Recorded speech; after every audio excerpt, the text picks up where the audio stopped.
Meus queridos e amados irmãos, que a doce e gloriosa paz do Senhor Jesus seja com todos. Nós estamos de volta para mais uma aula de Escola Bíblica Complementar.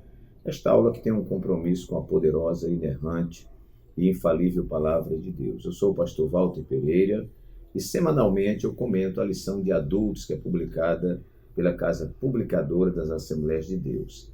E todos os nossos comentários são sempre feitos em 10 tópicos, né? A característica do nosso comentário não é comentar os tópicos que já estão aqui na lição, né? Mas nós criamos 10 tópicos e vamos respaldando com o conteúdo que está na lição, de modo que a gente respeite o título da nossa lição. Meus amados irmãos, nós estamos começando mais um trimestre, né?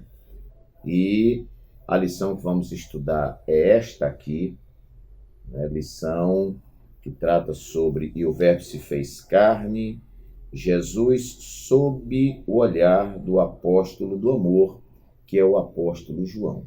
Então, meus queridos, se você ainda não é inscrito neste nosso canal, se inscreva, né? Também deixe aí o seu like, é importante para que o YouTube veja que você acha o canal relevante e assim ele pode repassar para outras pessoas. Também compartilhe com os seus amigos nas suas redes sociais e quem nos assiste aqui pelo YouTube, deixa aí o seu comentário, né, sobre o que você achou, né, do comentário da lição, de onde você está falando, enfim.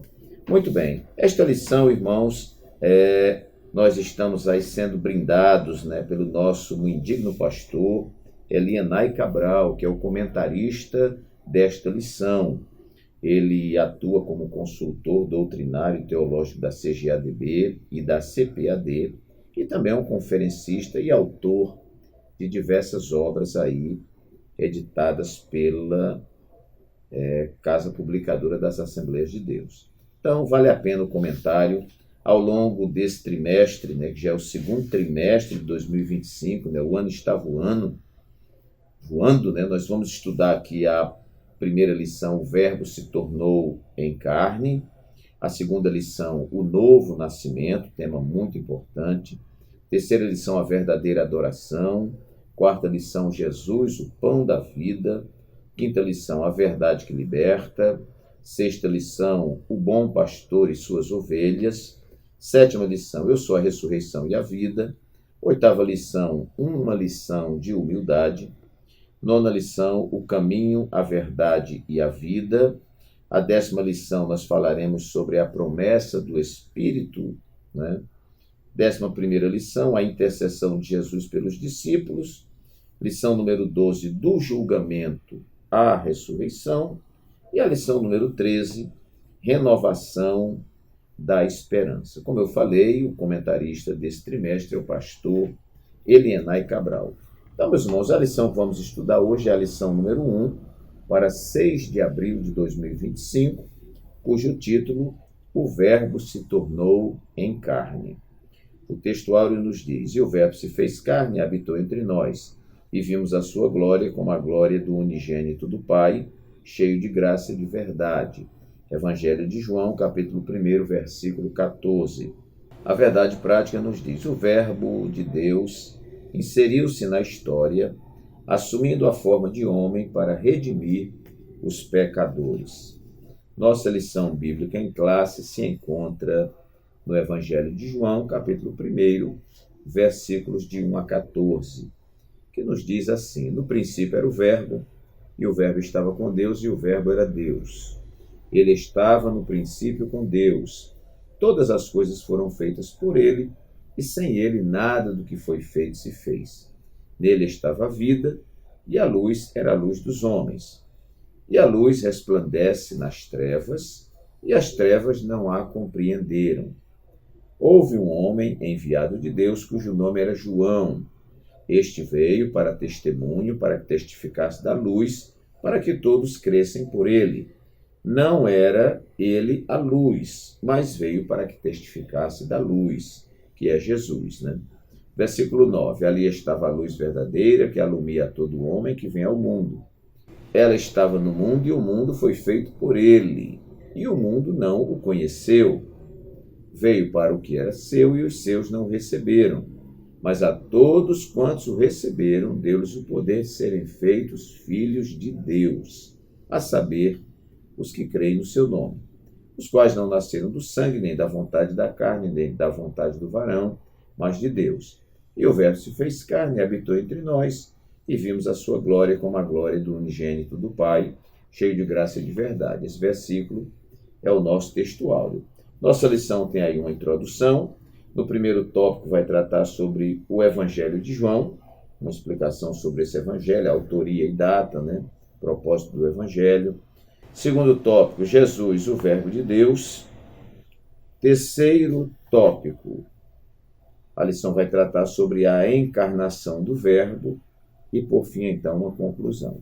Então, meus amados, como eu falei, eu montei aqui 10 tópicos que eu tenho recebido muitos comentários aí, tanto no YouTube como amigos aqui da nossa capital Maceió, que têm gostado desse trabalho, tem facilitado. Às vezes a pessoa lê a lição e não sabe como falar sobre aquela lição, o que é que eu vou falar de aplicação prática para a vida dos irmãos. Então isso é muito importante, Uma palavra aplicada é melhor do que uma palavra somente pregada, Então, a aplicação é o ápice, então, aí do que se pode fazer com a palavra, É a semente lançada ao solo e essa semente brota, Brota porque não houve impedimentos à compreensão da palavra.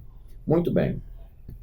Então, os 10 tópicos que eu coloquei aqui, bastante simples, A gente parabeniza o nosso indigno pastor Elienay Cabral pela simplicidade da lição, E são assuntos muito bons de debater, assuntos que a gente já vem debatendo há muito tempo nas nossas lições, E que só fortalece o nosso conhecimento. Então, primeiro tópico eu coloquei, o Verbo se tornou carne. O verbo, irmãos, lá na palavra grega é logos, Nós vamos ver aqui no começo do texto que diz, no princípio era o verbo. O que é o verbo? O verbo é a palavra, o logos, E o verbo, que é esta palavra, estava com Deus. E o verbo, que é esta palavra, era Deus. Ele estava no princípio com Deus, todas as coisas foram feitas por ele, e sem ele nada do que foi feito se fez. Muito bem. Aí no versículo 14 vai dizer, e o verbo, esta palavra, se fez carne e habitou entre nós.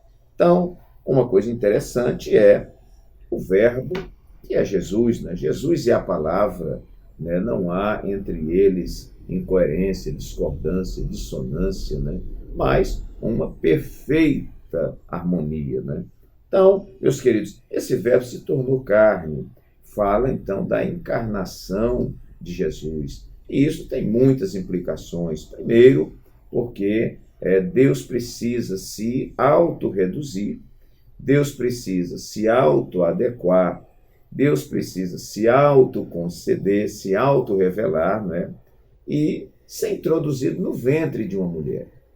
Isso para Deus é humilhação, Cristo se tornar carne é humilhante, porque ele estando em carne, ele vai passar por tudo que nós passamos, Nós estamos presos nesse tabernáculo. Então aqui tem enfermidades, tristezas, depressões, angústias, enfermidades do coração, enfermidades de um modo geral, Então, assumir a forma de carne, Jesus vai sentir cansaço, vai sentir fome, vai sentir sede, necessita de dormir, Enfim, toda a limitação do homem, ele se submete a isso. Deus se autorreduz, eu coloco, ele não deixa de ser Deus. Jesus é 100% Deus e 100% homem, mas ele resolve se humilhar.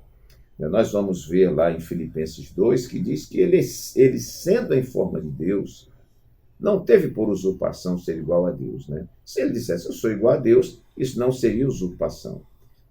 Mas ele humilhou-se a si mesmo, tomando a forma de servo, fazendo-se como homem entre nós, e sendo obediente até a morte, e morte de cruz. Então, todas essas limitações, inclusive o seu sofrimento, a sua morte, é porque ele está nesse tabernáculo, obviamente num corpo totalmente espiritual, não vai sofrer nenhum flagelo, não vai ser crucificado, né?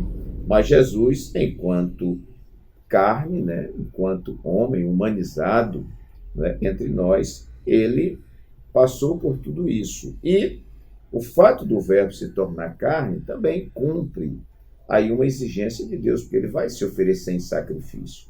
Não dá para o Espírito se oferecer lá em sacrifício. Ele vai ter que ir com o corpo que tem sangue, ele vai ter que ir com um corpo que sente dores, não é? Que passa os flagelos que o ser humano passa. Então, Jesus toma esta forma de carne, se torna carne, para viver o que nós vivemos aqui, né? Para ser exemplo entre nós e também para que o seu sacrifício, sendo o sacrifício de um homem, né? E Jesus é o homem perfeito, é o Adão, não o Adão frustrado, né, mas o Adão perfeito, Jesus vai então se oferecer como um cordeiro imaculado.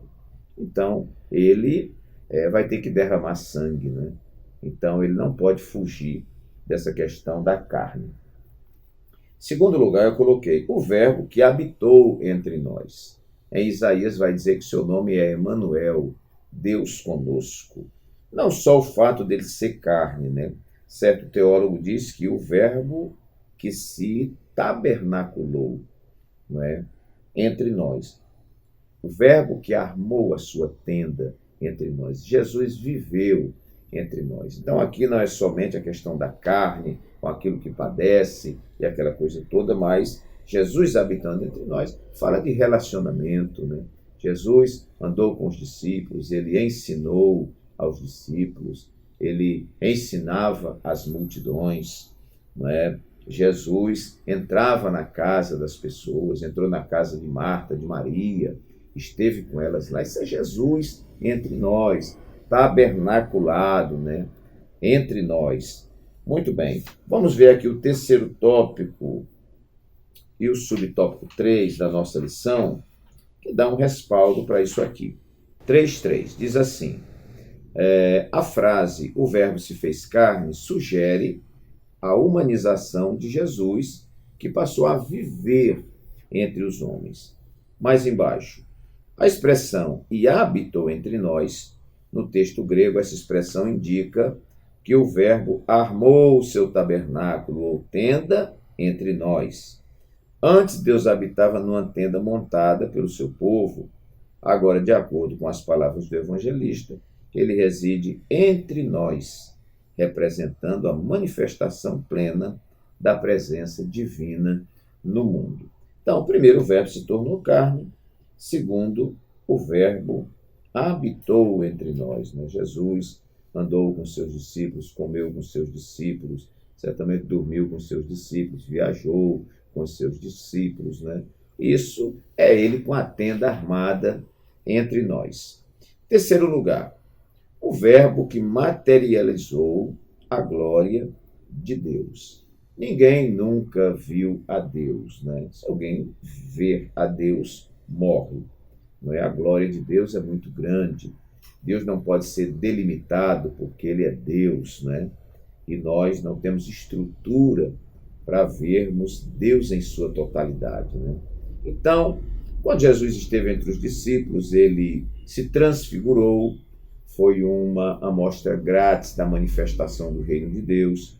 Jesus operou milagres que não visavam promovê-lo, exaltá-lo, mas promover a glória do Pai que o enviou, que ele está em corpo humano, os sinais que ele operou, as maravilhas, não é? E nós vamos ver aqui no segundo tópico, no subtópico 3, alguma coisa sobre esse assunto.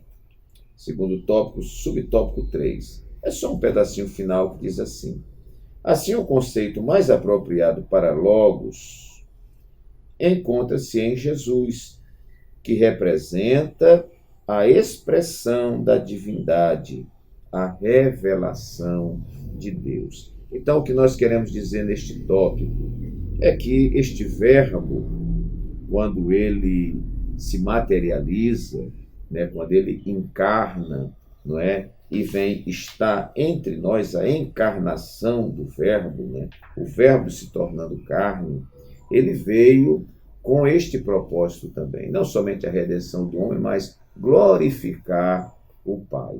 Tudo que Jesus fazia, ele fazia glorificando o seu Pai.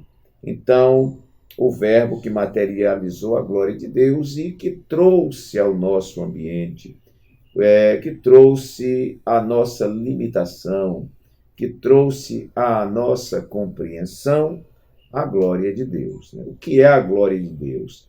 É algo indescritível, não há uma definição. A glória é Shekinah, a glória, sim, são palavras que definem, mas o que é a glória de Deus? Esse esplendor maravilhoso, né? Essa manifestação que revela a essência de Deus, né?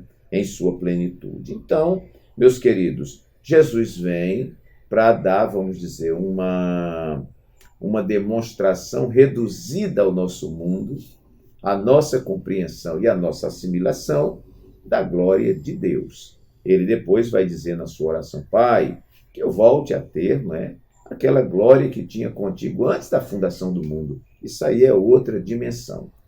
Então, os irmãos vejam que na transfiguração, quando Jesus está naquele monte e se transfigura diante de Pedro, Tiago e João, estão lá com ele Moisés e Elias, Pedro não sabia nem o que falar. Ele disse assim: Senhor, bom é estarmos aqui. Façamos então 3 tendas, uma para o Senhor, uma para Moisés, outra para Elias, e eles que ficassem no sereno, não estavam nem preocupados, o negócio estava gostoso demais, e eles viram um pedacinho da glória de Deus. Moisés quis ver a glória de Deus, mas como você vai ver, irmão? Aí Deus, acho que para satisfazer ali o grande desejo de Moisés, Deus disse: olha, fique aí na fresta dessa penha, dessa rocha, e eu vou passar e você vai me ver pelas costas, Eu tenho certeza que o que Moisés viu não dá para ser descrito, porque não há um paralelo no mundo que nós vivemos. Então, o Verbo que materializou a glória de Deus. 4º lugar, irmãos, o Verbo que trouxe a luz. Na nossa leitura aqui, diz que nele estava a vida, e a vida era a luz dos homens. João 1, a partir do versículo 4. E a luz resplandece nas trevas, e as trevas não a compreenderam. Veja que Jesus, em João 8,12, se eu não me engano, ele diz: eu sou a luz do mundo, quem me segue não andará em trevas. Ele veio para testemunho, para que testificasse da luz, para que todos crescem por ele. Não era a luz, aqui está falando de João Batista, Não era ele a luz, mas veio para que testificasse da luz. Ali estava a luz verdadeira, Cristo, que alumia a todo homem que vem ao mundo. Os irmãos vejam que Mateus, no seu Evangelho, capítulo 4, nessa referência não tem aqui na lição, 4:16, Mateus vai dizer que o povo que estava em trevas viu uma grande luz, e aos que estavam assentados na região e sombra da morte, a luz também raiou. Então, Jesus é esta luz, o Verbo que trouxe luz. E quando nós falamos em luz, irmãos, é importante a gente entender isso num contexto de iluminação em relação à palavra, a compreensão. O nosso pastor um dia ministrou aqui uma palavra muito interessante, que eu corroboro também com esta palavra, que nos céus não haverá pergunta. Às vezes a gente diz: quando chegar lá eu vou perguntar isso, vou perguntar aquilo. Tem gente que vai até tirar satisfação lá com Jesus.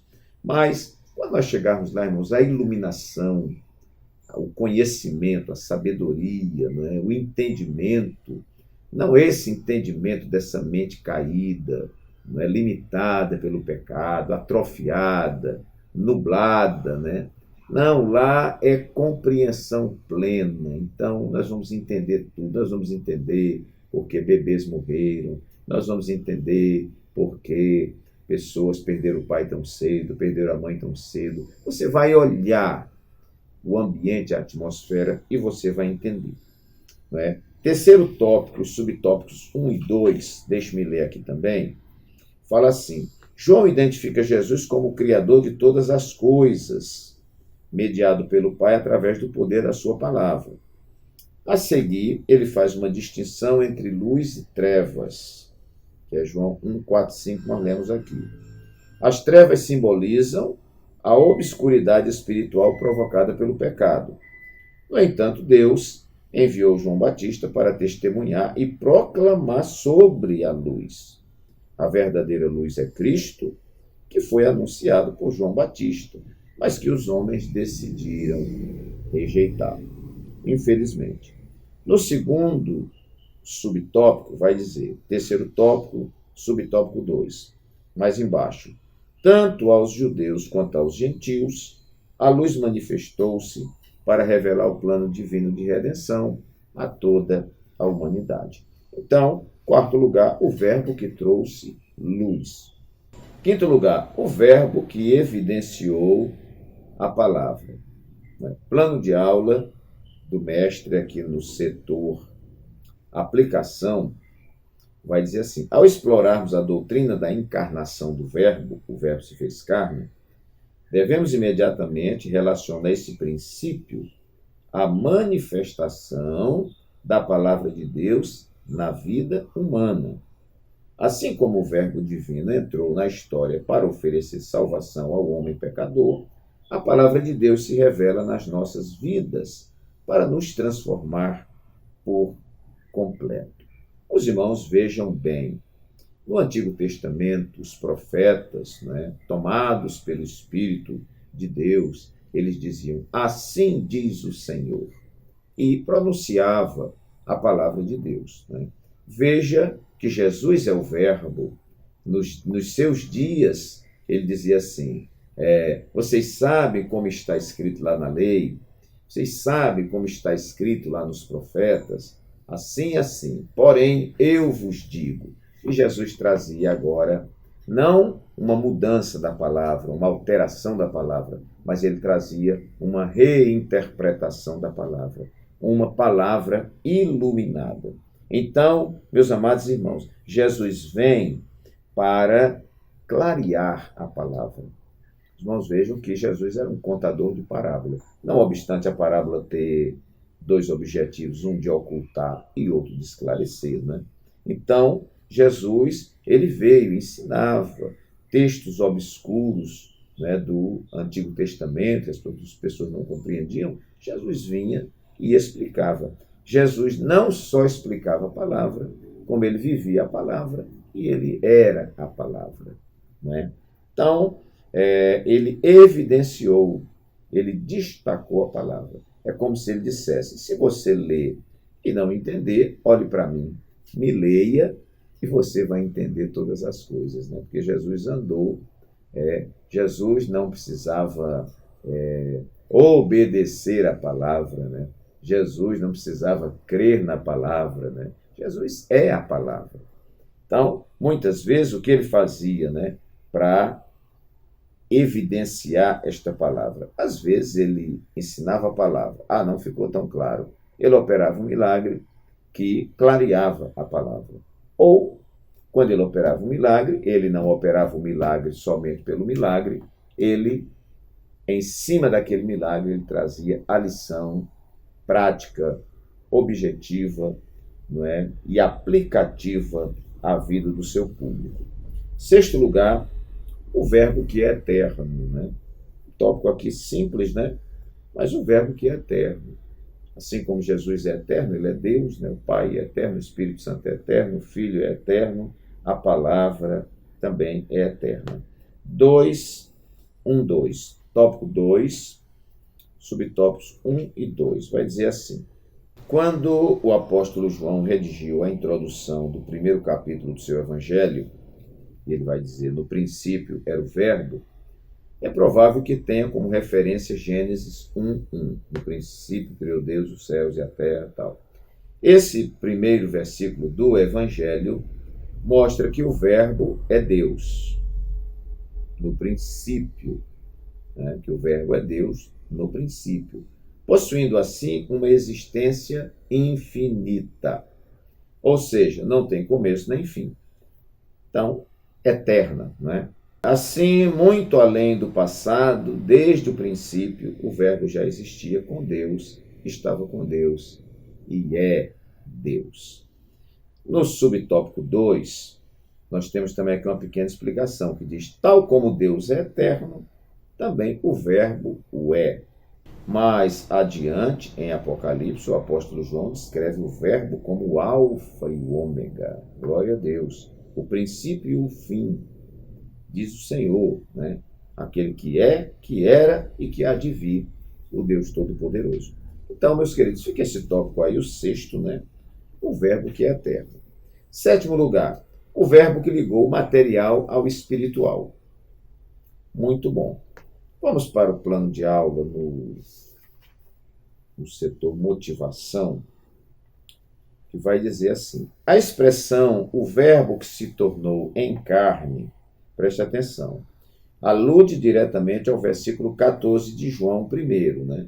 E o Verbo se fez carne, habitou entre nós e tal.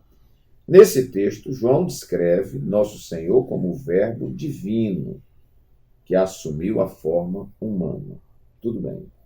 Trata-se da ligação entre o espiritual, que é o divino, né? E o material, que é o humano. O nosso Senhor assumiu a natureza humana com o objetivo de redimir os pecadores. Então, houve uma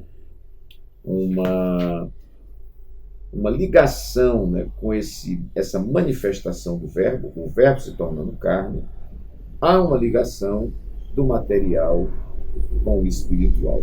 Uma coisa muito interessante. Um dos discípulos disse a Jesus: Senhor, mostra-nos o Pai, que é espiritual. Jesus disse: quem vê a mim, vê o Pai. Estou há tanto tempo convosco, vocês não me têm conhecido ainda. Quem vê a mim, vê o Pai. Então, Jesus faz esse link, vamos dizer, numa linguagem moderna, esse link do espiritual com o material. E aqui eu queria destacar, tem uma coisa interessante, irmãos, que a gente muitas vezes faz uma separação do material com o espiritual, que às vezes não é, vamos dizer, muito saudável, né? Não é salutar. Não é? Eu preciso, claro, que o que é material, o que é espiritual é espiritual. Por exemplo, o judeu, ele tem o conceito de shalom, que é bênção. E a bênção para o judeu não se restringe apenas ao campo espiritual. O judeu não fica apenas olhando para o céu, eu vou para o céu, vou morar no céu, aquela coisa toda. Não, ele entende que aqui já é uma parte do reino de Deus. Então, para ele, a colheita farta, não é? E às vezes sem praga, né? Os animais que não abortam, a sua prosperidade, ele entende que isso é espiritual. Não é? A sua família reunida, a paz na família, ele entende isso como espiritual. E isso está girando no mundo material. Então, às vezes, nós desconectamos, talvez nós perdamos, vamos dizer assim, muitas bênçãos de Deus por isolarmos o que é material do espiritual. Então, é bom que a gente trabalhe o espiritual com o material de mãos dadas. Não é? Eu não posso, por exemplo, eu sou um comerciante, não é? E vou tratar o meu comércio meramente como economia, meramente como material. Isso aqui não tem nada a ver com Deus. Ora, o nosso dinheiro não tem a ver com Deus. Não é? Quando nós entregamos os nossos dízimos, as nossas ofertas, quando nós contribuímos, nós estamos pegando um instrumento de mercado, né? Uma cédula, né? Dinheiro, e estamos aplicando em algo que é espiritual.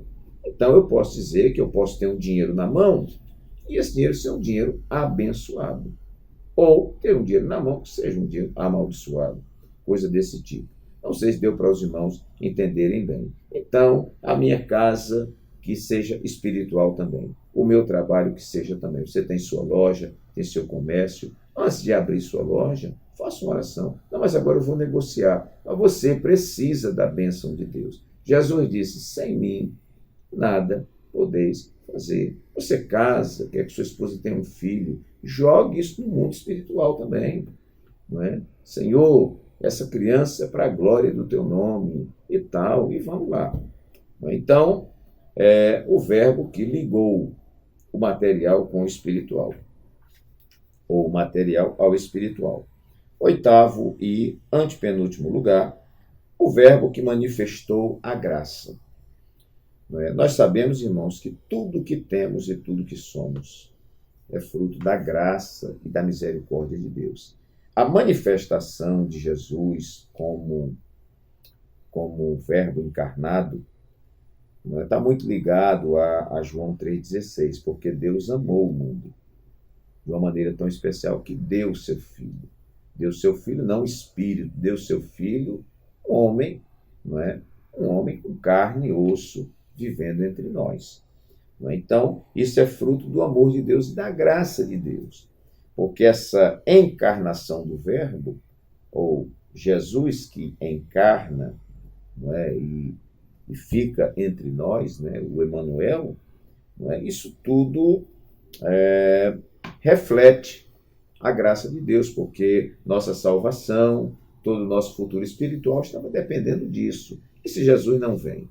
E se ele, o Cordeiro de Deus imaculado, não morre em nosso lugar? Nós não seríamos justificados. Sem justificação não há salvação, não há perdão, e nós estávamos perdidos em delitos e pecados. Então, essa manifestação do Verbo não é apenas um espetáculo onde a palavra se torna carne, o homem Jesus, para um demonstrativo, né, de Deus na terra. Não, isso aqui tem propósito, né? Tem finalidade. E esse Verbo se manifestou por causa desta graça maravilhosa de Deus, que é o favor imerecido. Nono lugar, eu também coloquei aqui um tópico a mais, né? O Verbo que é digno de adoração. Jesus era a palavra encarnada, e ele é adorado, né? Não vou citar textos aqui, porque nós vemos muitas vezes, durante o seu ministério, Jesus recebendo adoração e aceitando adoração, e a Bíblia testificando que ele é Deus. Nós vimos na lição passada. Então, esse Verbo é digno de adoração, como a palavra é digna de adoração, né? A palavra de Deus, né? A palavra de Deus. Muito bem. E 10º lugar, irmãos, para fecharmos aqui, Verbo que trouxe as boas novas, né? Eu estava lembrando aqui do texto de Lucas, capítulo 2, versículo 10, quando os anjos se manifestam àqueles pastores, né? O anjo se manifesta àqueles pastores e diz para eles: eis aqui vos trago novas de grande alegria, que será para todo o povo, né? Eis que na cidade de Davi vos nasceu hoje o Salvador, né? A vinda de Jesus foi uma boa nova, né? O auxílio bibliológico, o 2, que tem 1 e 2, né? Tem uma parte lá no final que diz assim: para os leitores judeus, afirmar que Jesus é a encarnação de Deus é blasfêmia. Para os leitores gregos, dizer que o Verbo se fez carne era inconcebível. Para João, o novo entendimento, a nova revelação sobre o Verbo eram as boas novas de Jesus Cristo. Então, essa manifestação do Verbo, que é a vinda de Jesus entre nós, encarnado como homem no ventre da bendita Virgem Maria, depois nascer, crescer e desenvolver o seu ministério, trouxe as boas novas, né?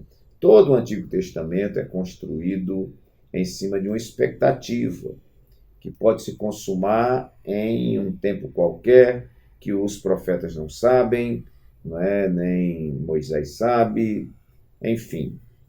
E, meus amados, quando Jesus vem ao mundo, realmente nasce lá no ventre da bendita Virgem Maria, né? Nasce, cresce, como diz o credo apostólico, né? Padece sob os poderes de Pôncio Pilatos, é crucificado, morto, sepultado, e ao terceiro dia ressuscita de entre os mortos. Isso não é outra coisa senão as boas novas. Para mim e para você que não tínhamos esperança, que estávamos condenados, né?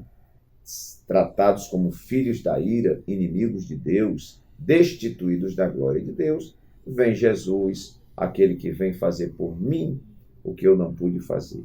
Aquele que vem consumar sua obra com a sua morte vicária, que é a morte substitutiva, na cruz do Calvário, cumprindo, então, as exigências legais, né, de Deus e da lei.